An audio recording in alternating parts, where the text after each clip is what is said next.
साल था 1908। इस साल उर्दू भाषा में 5 कहानियों की एक पुस्तक प्रकाशित हुई थी। पुस्तक का नाम था सोज़े वतन, जिसका हिंदी अनुवाद होता है देश का दर्द या कहो दर्द की एक चीख। देश के दर्द पर यह पुस्तक लिखी थी एक सरकारी कर्मचारी धनपत राय ने, लेकिन लेखक का नाम दिया नवाब राय। धनपत राय अंग्रेज सरकार में मुंशी के पद पर आसीन थे। ये उस दौर की बात है जब आजादी की बात भी कहना गुनाह था, पर कुछ लोग थे जो इस रिवाज को नहीं मानते थे। अंग्रेज सरकार के मुंशी जी धनपत राय भी उन्हीं सिरफिरों में से एक थे। लिहाजा सरकारी नौकरी करते हुए धनपत राय ने ये कहानियां लिखी थी। कहानी ऐसी थी कि हड़कंप मच गया।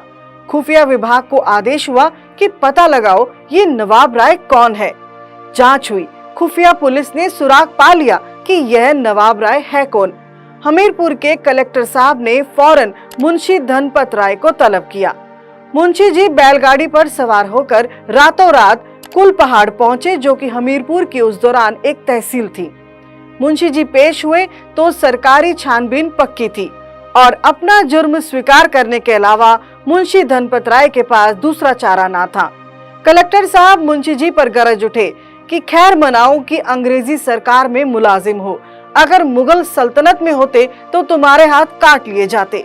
तुम अंग्रेज सरकार के विरुद्ध बगावत फैला रहे हो। मुंशी जी चुपचाप खड़े रहे। कलेक्टर साहब का हुक्म हुआ कि इन कहानियों की जितनी कॉपियां हैं मंगाओ। कॉपियां आई और आग की भेंट कर दी गई।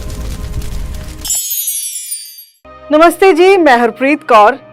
हमारे शत शत नमन कार्यक्रम में आज किस्सा है एक लेखक का, जिसकी लेखनी कागज पर चलती तो किसान के हल की तरह पढ़ने वालों का सीना चीर देती।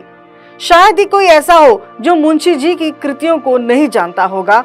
कम से कम किसी एक रचना का नाम तो अवश्य सुना होगा। ऐसा और भी कई महान रचनाओं का जन्म मुंशी प्रेमचंद की लेखनी से हुआ और वे कृतियां दुनिया में अजर अमर हो गई। लेकिन कैसे एक मामूली सा धनपत राय देखते ही देखते कलम का सम्राट मुंशी प्रेमचंद हो गया, ये जानना बेहद जरूरी है। वो मुंशी प्रेमचंद जो जातिवाद पर ठाकुर का कुआं लिखते तो समाज को सोचने पर मजबूर कर देते, गरीबी पर गोदान लिखते तो अंग्रेज सरकार से लेकर साहूकारों तक को सोचने पर विवश कर देते। वो ईमानदारी पर नमक का दरोगा लिखते तो सरकारी अधिकारी मुंह छिपा कर निकलते। वो 1.25 सेर गेहूं पर लिखते तो मजदूर की गुलामी चीखे मारने लगती। वो मुंशी प्रेमचंद ही थे जो न केवल कुप्रथाओं पर लिखते थे बल्कि कुप्रथा तोड़ते भी थे।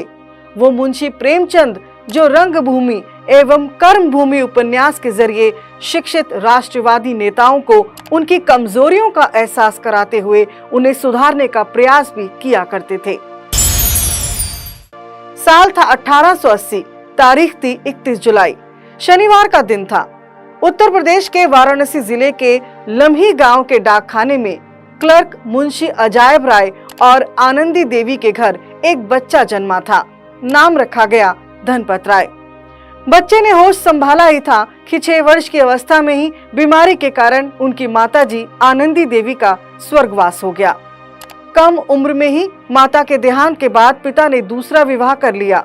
सौतेली माता ने कभी भी प्रेमचंद को मां की ममता वाला स्नेह नहीं दिया। पिता ने भी उनकी ओर कभी भी वात्सल्यपूर्ण ध्यान नहीं दिया।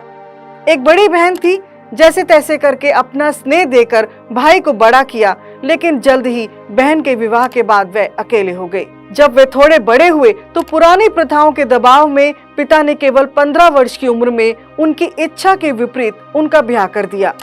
पत्नी झगड़ालू और कुरूप थी, किंतु पिता ने अमीरी देखकर यह विवाह करवाया था। क्योंकि धनपत शांत और सरल स्वभाव के थे, इसलिए किशोर उम्र की चंचलता के बावजूद अपनी पत्नी के साथ जीवन निभाने की भरसक कोशिश करते रहे। किंतु किस्मत ने मानो उन्हें संघर्ष की सर्वोच्च कसौटी पर कसने का मन बनाया था। विवाह के अगले वर्ष उनके पिता का भी देहांत हो गया। इससे किशोर धनपत राय पर पूरे परिवार के लालन पालन की जिम्मेदारी आ गई। कहाँ तो पठन पाठन लेखन में रुचि रखने वाले धनपत और कहाँ पूरे परिवार का पेट पालने की विराट जिम्मेदारी। अंततः उन्हें छोटी मोटी नौकरियां करनी पड़ी। कई बार तो ऐसे हालात आ गए कि घर का सामान बेचकर आटा दाल खरीदना पड़ गया। मगर इतने कड़े संघर्ष के बावजूद उन्होंने पढ़ना और लिखना नहीं छोड़ा। इसी दौरान पत्नी के झगड़ालू रवैये से वे तंग आ गए। एक तरफ परिवार चलाने का संघर्ष, दूसरी तरफ पत्नी का लड़ाकू बर्ताव। अंततः प्रेमचंद जी का पत्नी से अलगाव हो गया। अब वो नितांत अकेले थे। भूख और गरीबी से लड़ने और पुस्तकें पढ़ने का अपना शौक पूरा करने के लिए उन्होंने पुस्तकों के थोक व्यापारी के यहाँ मामूली सी नौकरी कर ली। वहाँ वे काम भी करते और समय मिलने पर पुस्तकें भी पढ़ लेते। और ऐसा होते होते सन 1898 में मैट्रिक की परीक्षा उत्तीर्ण करने के बाद एक स्थानीय विद्यालय में शिक्षक नियुक्त हो गए थे। और इसके बाद उन्होंने पढ़ाई जारी रखते हुए दर्शन, फारसी, अंग्रेजी और इतिहास लेकर इंटरमीडिएट पास की और 1919 में फारसी, इतिहास और अंग्रेजी विषयों से बीए किया और बाद में शिक्षा विभाग के इंस्पेक्टर पद पर नियुक्त हो गए।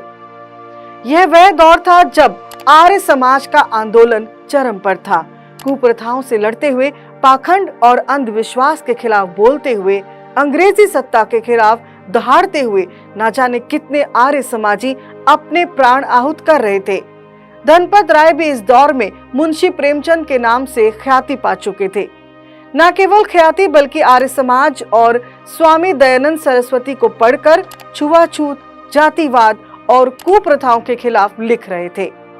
कुप्रथाओं के विरुद्ध लिख नहीं रहे थे, बल्कि आर्य समाज के विधवा पुनर्विवाह के आंदोलन में कूदकर समाज की कुप्रथा को तोड़ते हुए एक बाल विधवा शिवरानी देवी से दूसरा विवाह किया।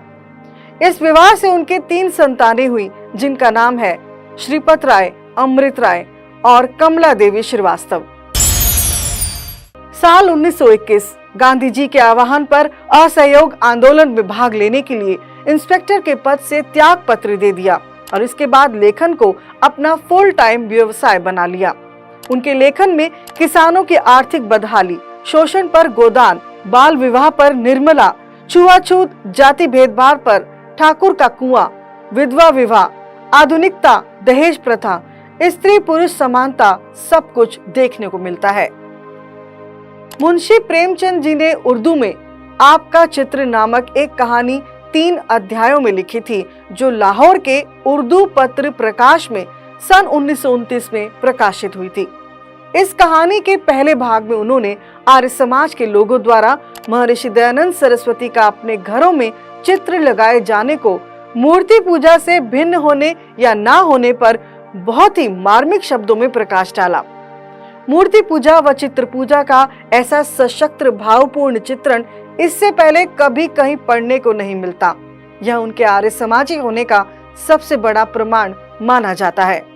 वह लिखते हैं, लोग मुझसे कहते हैं तुम भी मूर्ति पूजक हो, तुमने भी तो स्वामी दयानंद का चित्र अपने कमरे में लटका रखा है। माना कि तुम उसे जल नहीं चढ़ाते हो, इसको भोग नहीं लगाते, घंटा नहीं बजाते, उसे स्नान नहीं कराते, उसका श्रृंगार नहीं करते, उसको नमन तो करते ही हो। ऋषि दयानंद की विचारधारा के सामने सिर झुकाते हो। यह पूजा नहीं तो और क्या है? इन सभी प्रश्नों का उत्तर देते हुए मुंशी प्रेमचंद जी ने लिखा, उत्तर देता हूँ कि श्रीमन आदर व पूजा में अंतर है, बहुत बड़ा अंतर है। मैं अपने कक्ष में स्वामी जी की तस्वीर इसलिए नहीं लटकाए हुए हूँ कि उनके दर्शन से मुझे मोक्ष की प्राप्ति होगी, मैं आवागमन के चक्कर से छूट जाऊंगा, उनके दर्शन मात्र से मेरे सारे पाप धुल जाएंगे, अथवा मैं उसे प्रसन्न करके अपना कोई केस जीत जाऊंगा या शत्रु पर विजय प्राप्त कर लूंगा। वो आगे लिखते हैं कि मैं उसे केवल इस कारण से स्वामी जी की तस्वीर अपने कमरे में लटकाए हुए हूँ कि स्वामी जी के जीवन का उच्च व पवित्र आचरण सदा मेरे नयनों के सम्मुख रहे।